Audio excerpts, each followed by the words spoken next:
నాని అన్న హిట్ 3తో మంచి రికార్డు సాధించాడని చెప్పుకోవచ్చు. బుక్ మై షోలో ట్రెండింగ్ 1లో ఉంది నాని అన్నది. మనం ప్రతి మూవీ చూసుకుంటే నాని అన్నది ఇది కొంచెం డిఫరెంట్‌గానే ఉంది. అలాగే ప్రతి జోనర్ అందరికీ నచ్చిందనే చెప్పుకోవచ్చు. ఎందుకంటే స్టార్టింగ్ నుంచి ఎండింగ్ వరకు కొంచెం సస్పెన్స్‌గానే ఉందనుకో. కానీ ఓవరాల్‌గా చూసుకుంటే హిట్ 1, హిట్ 2 మీద చూసుకుంటే హిట్ 3 మాత్రం చాలా అంటే చాలా బాగుంది. నాని అన్న యాక్టింగ్ అసల ఒక రేంజ్‌లో ఉందనే చెప్పుకోవచ్చు. ఎందుకంటే మనం దసరా టైంలో చూసాం. దసరాలో చాలా పీక్స్‌లో ఉండిద్ది యాక్టింగు. దానికి నేషనల్ అవార్డ్ వచ్చిద్దనుకున్నారు, కానీ రాలేదు. కానీ హిట్ 3 మాత్రం వచ్చే ఛాన్సెస్ వెరీ హై ఉన్నాయి. ఎందుకంటే నాని అన్న యాక్టింగ్ ఆ రేంజ్‌లో ఉంది కాబట్టి.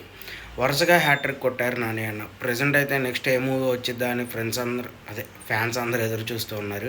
నాని అన్న హిట్ 3 మూవీ మీకు ఎలా అనిపించిందో కామెంట్లో అయితే మెసేజ్ చేయండి. నాకు ఇప్పుడు దాకా నాని అన్న ఎన్ని మూవీస్ చేశారు, కానీ ఇది మాత్రం కొంచెం డిఫరెంట్‌గా, అలాగే యాక్టింగ్ పరంగా చూసినా కూడా కొంచెం సెటిల్డ్‌గా చేసినట్టు అనిపించింది. నాకు ఓవరాల్‌గా నచ్చింది ఈ మూవీ. మీకు ఎలా అనిపించిందో మీ ఒపీనియన్ ఏంటో కామెంట్లో మెసేజ్ చేయండి. కొత్తగా ఎవరైనా మన యూట్యూబ్ ఛానల్ చూస్తుంటే సబ్స్క్రైబ్ చేసుకోండి.